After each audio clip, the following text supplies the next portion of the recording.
तो बच्चों, जादुई घड़े की कहानियां तो आपने पहले भी सुनी होंगी, मगर बताइएगा कि यह आपको कैसी लगी। कहानीपुर नाम का गांव था। उस गांव में रहता था एक सीधा साधा रामू नाम का गरीब किसान। वह बहुत ही गरीब थे। उन बेचारों को कभी कभी एक समय का खाना भी नहीं खाने को मिलता था, जबकि वह दिन भर मेहनत से काम करता था।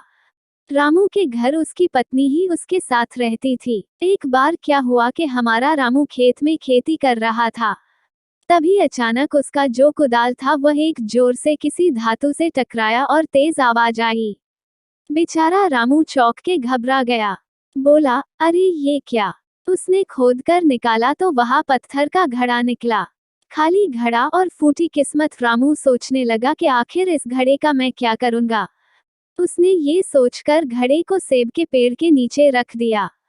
उसे वह रख रामू अपना खेती करने लगा।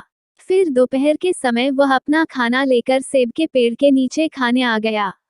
भूखा थका रामू अचानक घड़े में देखता है तो यह क्या। घड़ा सेब से भरा था। उसने सोचा कि अरे, इस खाली घड़े में सेब कौन भर गया। खैर, ज्यादा न सोचते हुए रामू सेब निकालकर खाने लगा और फिर घड़ा रख दिया। वह अभी सेब खा ही रहा था कि तभी एक और सेब घड़े में गिर जाता। फिर से पूरा घड़ा सेब से भर जाता है।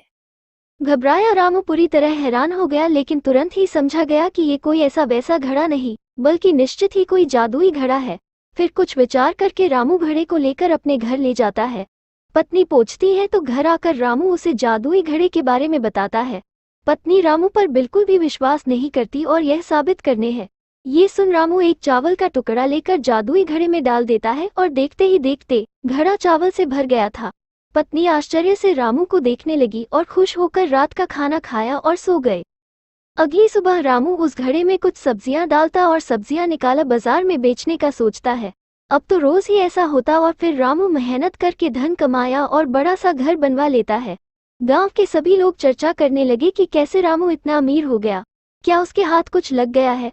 गांव में खूब माहिर दो चोर थे और एक दिन इन चोरों को पता चला तो दोनों चोर दिन के समय रामू के घर जाकर छुप के देखने लगे।